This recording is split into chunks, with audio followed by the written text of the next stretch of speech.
नमस्कार सर्वांना, मी प्रांजली तुम्हा सर्वांना दीपावलीच्या खूप साऱ्या शुभेच्छा। आणि तुम्ही सर्वांनी पण खाली कमेंट मध्ये तुमचे शुभ आशीर्वाद जे आहेत ते मला द्यावेत, कारण पैशाने आपण सगळं काही खरेदी करू शकतो, पण जे आशीर्वाद आहे, जे खरं प्रेम आहे ते आपण कधीच खरेदी करू शकत नाही। म्हणून आवर्जून आणि आठवणीने मला व माझ्या कुटुंबाला तुमचे जे शुभ आशीर्वाद आहेत ते तुम्ही सर्वांनी द्यावेत अशी मी आपल्याला विनंती करते आणि आजच्या व्हिडिओला सुरुवात करते। या व्हिडिओमध्ये मी तुम्हाला लक्ष्मी पूजन करण्यासाठी मुहूर्त कोणता आहे, कोणत्या वेळेमध्ये लक्ष्मी पूजन करायचं आहे, 31 तारखेला करायचं आहे की 1 तारखेला करायचं आहे, आणि 1 तारखेला करायचं असेल तर ते का करायचं आहे, त्याचबरोबर मुहूर्तामध्ये सुद्धा 3 मुहूर्त सांगणार आहे। तिन्हीपैकी जो मुहूर्त तुम्हाला योग्य असेल, ज्या मुहूर्तामध्ये तुम्हाला पूजा करणं शक्य असेल त्या मुहूर्तामध्ये तुम्ही पूजा करू शकता।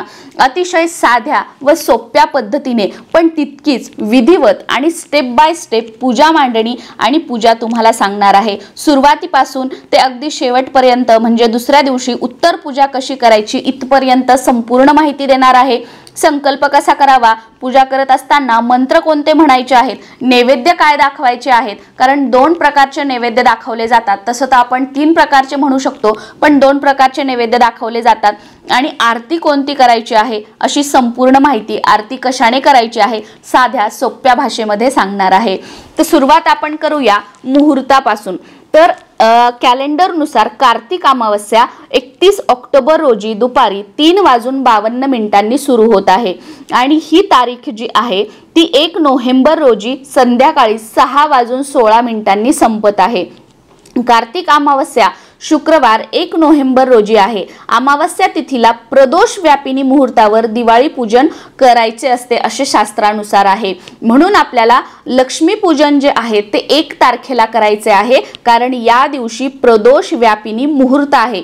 आणि जी अमावस्या तिथी आहे ही दुसऱ्या दिवशी सूर्याने बघितलेली आहे, आणि उदय तिथीनुसार सुद्धा आपण ती मान्य करतो। आणि सर्वात महत्त्वाचं की प्रदोष व्यापिनी मुहूर्त संध्याकाळी आहे 1 तारखेला, म्हणून आपल्याला 1 तारखेला लक्ष्मी पूजन जे आहे ते करायचं आहे।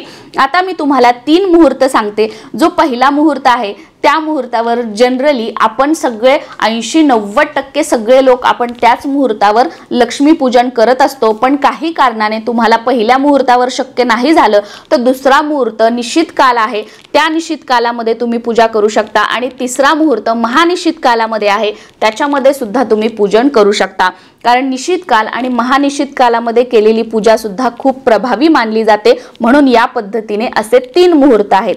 तर 1 तारखेला शुक्रवारी सायंकाळचा लक्ष्मी पूजनाचा पहिला मुहूर्त आहे 6:04 पासून ते रात्री 8:35 पर्यंत। जनरली या वेळेमध्ये आपण सर्वजण लक्ष्मी पूजन करू शकतो। त्याच्यानंतरचा दुसरा मुहूर्त आहे रात्री 9:12 पासून ते 10:47 पर्यंत। आणि तिसरा मुहूर्त जो आहे तो आहे 12:22 पासून ते 3:32 पर्यंत। तर हे 3 मुहूर्त झाले। आता या मुहूर्तामध्ये जो की पहिला मुहूर्त आहे त्याच्यामध्ये आपण सर्वजण पूजा करत असतो, तर पूजा मांडणी, पूजा विधिवत सगळं कसं करायचं आहे ते आपण बघूया।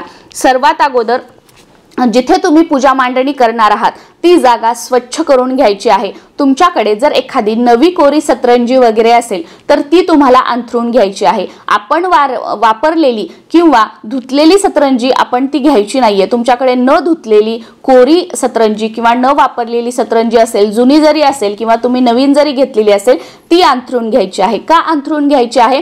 कारण या दिवशी आपण लक्ष्मी पूजनाबरोबरच इतर पण खूप काही वस्तू आहेत त्यांचं सुद्धा पूजन करतो, आणि या सर्व वस्तू चौरंगावर बसतीलच असं नाही, त्याच्यामुळे मोठं काही चटई किंवा सतरंजी आवर्जून अंथरून घ्यायची आहे। त्याच्यावर मध्यभागी भिंतीला टेकून एक छोटंसं स्वास्तिक काढायचं आहे रांगोळीने, त्याच्यावर हळद कुंकू अर्पण करायचं, आणि त्याच्यावर आपल्याला एक चौरंग ठेवायचा आहे, आणि त्या चौरंगावर लाल वस्त्र अंथरून घ्यायचं आहे। माता लक्ष्मीला लाल रंग प्रिय आहे, त्याच्यामुळे या दिवशी लाल वस्त्र जे आहे तेच चौरंगावर अंथरायचा प्रयत्न करा। त्याचबरोबर जेव्हा आपण लक्ष्मी पूजन करतोय तर त्या वेळेमध्ये सर्व घरातील जे लाईट आहेत ते सुरू ठेवायचे आहेत. घरातील कोणतेही व्यक्ती झोपलेले नसावेत किंवा काही खात असलेले नसावेत किंवा कोणी केस वगैरे विंचरू नये, कारण हे सगळे दरिद्रीचे लक्षण आहेत. आपण या दिवशी माता लक्ष्मीने आपल्या घरामध्ये यावं, तिने स्थिर राहावं यासाठी लक्ष्मीला आवाहन करणार आहोत, विनंती करणार आहोत. आणि जर आपण दरिद्रतेच्या गोष्टी घरामध्ये केल्या तर माता लक्ष्मी कशी काय बरं आपल्या घरामध्ये प्रवेश करू शकेल. त्याच्यामुळे या गोष्टी टाळायच्या आहेत. तुमच्या घरामध्ये 1 रूम असू द्या, 10 रूम असू द्या, 4 रूम असू द्या, प्रत्येक रूम मध्ये छोटा छोटा का होईना लाईट जो आहे तो चालू ठेवायचा आहे. अंधार या दिवशी कुठेही नसू नये, किमान पूजा करत असताना तरी.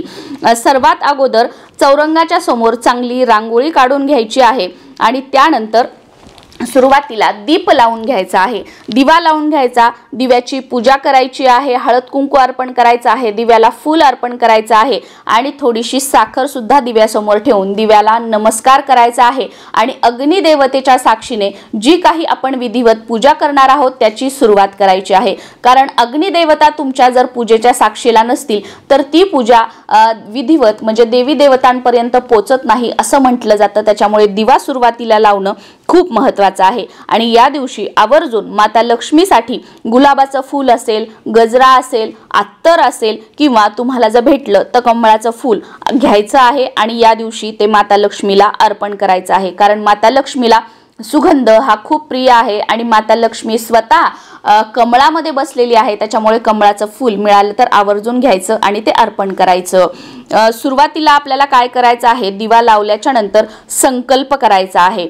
संकल्प करण्यासाठी आपल्या उजव्या हातामध्ये आपल्याला पाणी घ्यायचं आहे, थोडंसं हळद कुंकू अक्षदा घ्यायच्या आहेत, एक फूल घ्यायचं आहे, आपलं नाव बोलायचं आहे, गोत्र बोलायचं आहे आणि त्यानंतर मी माझ्या कुटुंबाच्या सर्व सुखासाठी, आनंदासाठी, सौभाग्यासाठी आज लक्ष्मी पूजनाच्या दिवशी माता लक्ष्मीचे, कुबेर भगवानांचे विधिवत पूजन करत आहे आणि माता लक्ष्मी तुमच्या आशीर्वादाने, कृपेने माझ्या घरामध्ये धनधान्यामध्ये भरभराट व्हावी, माझ्या संपूर्ण कुटुंबाला उत्तम आरोग्याची प्राप्ती व्हावी, तुमच्या आशीर्वादाने दीर्घ आयुष्य लाभावं आणि तुमचा उद्योगधंदा व्यवसाय काय असेल, काही नोकरी करत असाल तुम्ही तर त्याच्यामध्ये भरभराट व्हावी, प्रगती व्हावी अशी विनंती करायची आहे. आणि हे हातातलं पाणी जे आहे ते तुम्हाला ताम्हणामध्ये सोडायचं आहे. संकल्प केल्यानंतर आपल्याला पूजेला सुरुवात करायची आहे. सुरुवातीला काय करायचं की त्या चौरंगावर थोडीशी तांदूळाची रास टाकायची, त्यावर हळद कुंकू अर्पण करायचं आणि एक तांब्याचा तांब्या ठेवून कलशाची आपल्याला स्थापना करायची आहे. तांब्याच्या तांब्यावर सुरुवातीला समोर स्वास्तिक काढून घ्यायचं, 5 उभ्या रेषा काढून घ्यायच्या, त्या तांब्यामध्ये स्वच्छ पाणी भरायचं आहे, हळद कुंकू अर्पण करायचं, एक फूल टाकायचं, 5 नागवेलीची पानं त्यावर ठेवायची आहेत किंवा आंब्याची पानं ठेवायची आहेत आणि त्यावर एक श्रीफळ ठेवायचं म्हणजे नारळ ठेवायचं. याला हळद कुंकू वगैरे सगळं अर्पण करायचं, फूल वगैरे अर्पण करायचं आणि नमस्कार करायचा. ही झाली आपल्या कलशाची स्थापना. त्याच्यानंतर माता लक्ष्मीचा जो काही फोटो असेल तो आपल्याला भिंतीकडे मागे खाली तांदूळ टाकायचे चौरंगावर आणि त्याच्यावर तो फोटो ठेवायचा आहे. तुमच्याकडे भगवान विष्णूंचा फोटो असेल तर तो सुद्धा ठेवायचा आहे. कारण माता लक्ष्मी भगवान विष्णूंशिवाय अपूर्ण आहे आणि जिथे भगवान विष्णू नसतात तिथे माता लक्ष्मी सुद्धा स्थिर राहत नाही. त्याच्यामुळे आवर्जून भगवान विष्णूंचा फोटो असेल तर तो तुम्हाला इथे ठेवायचा आहे. बाकी नसेल तर त्यांचं पूजा करताना आपण स्मरण केलं तरी सुद्धा चालू शकतं. हा फोटो ठेवल्यानंतर पुढे आपल्याला 2 विड्याची पानं ठेवायची आहेत. या फोटोच्या समोर कलशाच्या बाजूला किंवा कलशाच्या समोर 2 विड्याची पानं ठेवायची आहेत, एकावर एक. त्याच्यावर थोडेसे तांदूळ ठेवायचे, त्याच्यावर हळद कुंकू अर्पण करायचं आणि गणपती बाप्पा ठेवायचे आहेत. गणपतीची मूर्ती ठेवायची नसेल तर तुम्ही सुपारी ठेवू शकता गणपती स्वरूप म्हणून.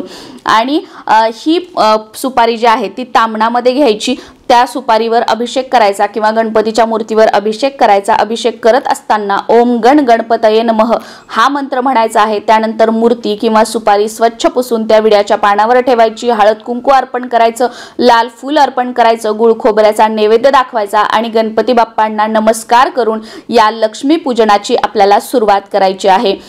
गणपती बाप्पांची पूजा केल्यानंतर त्याच्या डाव्या साईडला परत अजून 2 विड्याची पानं ठेवायची, त्यावर अक्षदा ठेवायच्या, हळद कुंकू अर्पण करायचं आणि त्यावर तुमच्याकडे जर कुबेर यंत्र असेल तर ते ठेवायचं आहे. कुबेर यंत्र नसेल तर कुबेर स्वरूप मानून एक सुपारी तुम्हाला ठेवायची आहे. या ज्या सर्व आपण सुपारी वापरणार आहोत तर त्या किडलेल्या नसाव्यात याची काळजी घ्यायची आहे. ती कुबेर देवतांची सुपारी सुद्धा किंवा कुबेर यंत्र तामणामध्ये घ्यायचं, विधिवत पूजन करायचं, परत त्या विड्याच्या पानावर ठेवायचं, गंध वगैरे लावून घ्यायचं, फूल अर्पण करायचा, नमस्कार करायचं।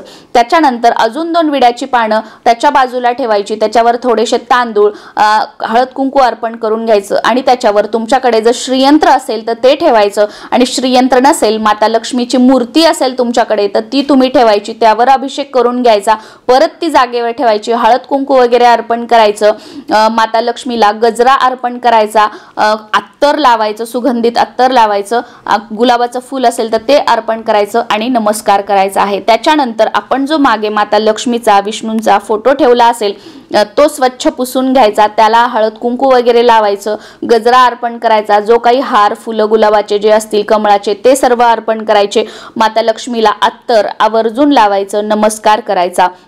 या दिवशी या पूजेमध्ये शक्य झालं तर तुम्ही शंख आणि घंटी सुद्धा ठेवू शकता। आपल्या डाव्या हाताला म्हणजे पूजेच्या डाव्या हाताला घंटी ठेवायची आहे आणि आपल्या उजव्या हाताला शंख ठेवायचा आहे।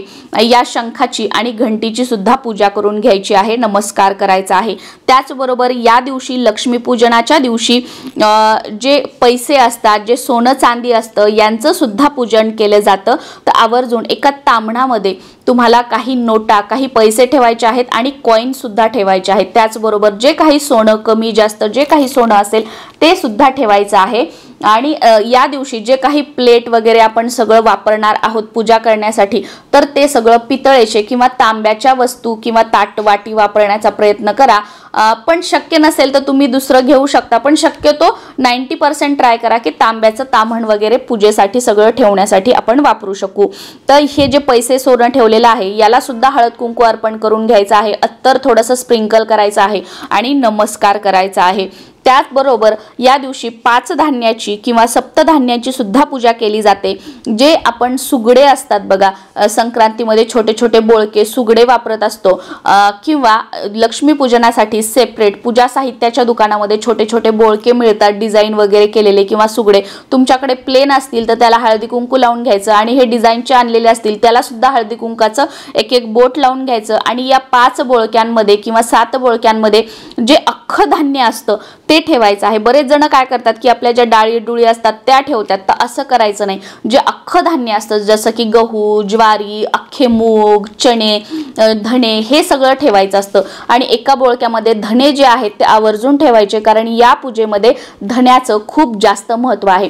या एका सुगड्यामध्ये तर धणे ठेवायचेच आहेत, पण त्याचबरोबर अजून एका दुसऱ्या वेगळ्या वाटीमध्ये सुद्धा धणे घ्यायचे आहेत आणि ते ह्या पूजेमध्ये आपल्याला ठेवायचे आहेत, कारण ते वाटीमधले जे धणे आहेत ते आपल्याला संपूर्ण पूजा झाल्यानंतर सगळ्या या पूजेला माता लक्ष्मीला अर्पण करायचे असतात, वाहायचे असतात, म्हणून एका वेगळ्या वाटीमध्ये सुद्धा मुठभर धणे जे आहेत ते तुम्हाला ठेवायचे आहेत।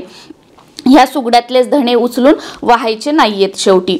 तर ह्या जे पंचधान्य किंवा सप्तधान्य ठेवले आहे याची सुद्धा हळद कुंकू लावून वगैरे पूजा करायची आहे, फूल अर्पण करून नमस्कार करायचा आहे। त्याचबरोबर या दिवशी केरसुनीची म्हणजे झाडूची सुद्धा पूजा केली जाते। तर एक झाडू आपल्याला धनत्रयोदशीच्या दिवशी विकत आणायचा आहे, धनतेरसच्या दिवशी काय काय खरेदी करायची आहे याचा व्हिडिओ आपल्या चॅनलवर आलेला आहे, तो तुम्ही बघू शकता। त्याचबरोबर वसुबारस वगैरे दिवाळीचे सगळे व्हिडिओ आलेले आहेत ते सुद्धा तुम्ही बघू शकता आणि तुमचं भरभरून प्रेम जे आहे ते आपल्या व्हिडिओला देऊ शकता।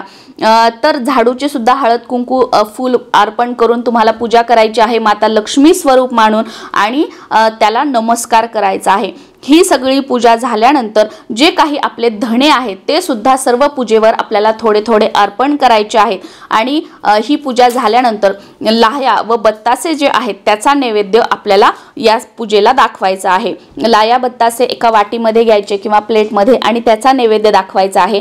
हा नैवेद्य दाखवल्यानंतर म्हणजे संध्याकाळी जे हळदी कुंकूसाठी वगैरे आपल्या घरात जी मंडळी येतात तर त्यांना सुद्धा लाह्या बत्तासाचा हा जो नैवेद्य आहे तो आपल्याला खाण्यासाठी द्यायचा असतो आणि आपण घरातील सर्वांनी सुद्धा खायचा आहे। लाह्या बत्तासेचा नैवेद्य दाखवल्यानंतर तुमच्याकडे पुरणपोळीचा नैवेद्य दाखवण्याची पद्धत असेल तर पुरणपोळीचा सुद्धा नैवेद्य दाखवायचा आहे आणि त्यानंतर आरती करायची आहे। आरती करत असताना सुरुवातीला गणपतीची आरती करायची आहे आणि त्यानंतर माता लक्ष्मीची आरती करायची आहे। महालक्ष्मीची आरती असं तुम्ही गुगलवर टाका, तुम्हाला ती आरती मिळून जाईल। तुम्ही प्रिंट काढून आणून ठेवू शकता अगोदरच, किंवा तुम्ही मोबाईलवर बघून म्हटली तरी सुद्धा चालेल। आणि तुम्हाला जर माता लक्ष्मीची आरती काढणं किंवा सापडणं शक्य झालं नाही आणि तुम्हाला येत सुद्धा नसेल, तर मग तुम्ही आपली साधी सोपी जी देवीची आरती आहे, दुर्गे दुर्गट भारी तुझविन संसारी अनाथ नाथे अंबे करुणा विस्तारी, ही जी आरती आहे ती तुम्ही म्हणू शकता। म्हणजे पहिली गणपतीची आणि दुसरी ही देवीची, या पद्धतीने आरती करायची आहे। आणि त्यानंतर घरातील सर्वांनी जिथे आपण लक्ष्मी पूजन केलेलं आहे तिथे बसायचं आहे आणि क्षमा मागायची आहे। हे माता लक्ष्मी, ही पूजा अगदी मनोभावे आम्ही सर्वांनी मिळून मिसळून केलेली आहे। तुझा आशीर्वाद, तुझी कृपा कायम आमच्यावर राहू दे। तुझ्या आशीर्वादाने कृपेने जे काही धनधान्यामध्ये वाढ होऊ दे, आरोग्य चांगलं राहू दे, व्यवसाय चांगला चालू दे, नोकरीमध्ये प्रगती होऊ दे आणि भगवान विष्णूंसोबत तू या घरामध्ये कायम स्थिर वास्तव्य कर, अशी प्रार्थना घरातील सर्वांनी करायची आहे। आणि त्यानंतर नमस्कार करून आपलं आसन सोडायचं आहे। तर या पद्धतीने विधिवत दिवाळीची लक्ष्मी पूजनची पूजा आपल्याला करायची आहे। या दिवशी शक्य झालं तर रात्री उशिरापर्यंत, शक्यतो 12, 12:30 पर्यंत, 1 पर्यंत तरी घरातील जे लाईट आहेत ते चालू ठेवण्याचा प्रयत्न करा। हो, आणि असं करू नका की दार उघडे ठेवायचे म्हणजे माता लक्ष्मी येणार वगैरे, कारण आजकाल चोड्या चपाट्या लोक वगैरे चांगले नाहीयेत, व्यवस्थित नाहीयेत, त्याच्यामुळे दार वगैरे तुम्ही तुमच्या रिस्कवर वगैरे उघडे ठेवू शकता। बाकी नाही ठेवले तरी चालेल, कारण शेवटी आपला भाव महत्त्वाचा आहे। एवढी विधिवत आपण पूजा केलेली आहे तर माता लक्ष्मीला आपल्या घरामध्ये येणं आहे। आता दुसऱ्या दिवशी उत्तर पूजा कशी करायची आहे, तर ही सगळी जी पूजा आहे याला हळदी कुंकू अर्पण करून घ्यायचं, दिवा लावायचा आहे आणि त्यानंतर काहीतरी गोडाचा किंवा फळाचा, जसं की दूध साखर असेल, साखर खडी साखर असेल किंवा फळाचा नैवेद्य दाखवायचा आणि त्यानंतर आपल्याला आरती ओवाळून ही जी पूजा आहे ती सर्व उचलायची आहे। आता या पूजेतील जे सर्व साहित्य आहे त्याचं काय करायचं, कसं करायचं याचा मी दुसरा व्हिडिओ बनवेल, त्याच्यात सांगेल, कारण हा जो व्हिडिओ आहे तो ऑलरेडी खूप मोठा झालेला आहे। ते सगळं माहिती सांगत बसले तर मग अर्ध्या तासापेक्षा मोठा हा व्हिडिओ होऊन जाईल। त्याच्यामुळे दुसऱ्या व्हिडिओमध्ये मी नक्कीच तुमच्यासोबत ती सगळी माहिती शेअर करेल। तर या पद्धतीने लक्ष्मी पूजन जे आहे ते आपल्याला 1 तारखेला 1 नोव्हेंबरला जी मुहूर्त सांगितलेली आहे त्या मुहूर्तामध्ये करण्याचा प्रयत्न करायचा आहे। आणि याशिवाय अजून काही माहिती सांगायची राहिली असेल तर तुम्ही ते कॉमेंटमध्ये विचारा, पुढच्या व्हिडिओमध्ये किंवा कॉमेंटमध्ये नक्कीच मी तुम्हाला त्याचं उत्तर देईल। नमस्कार।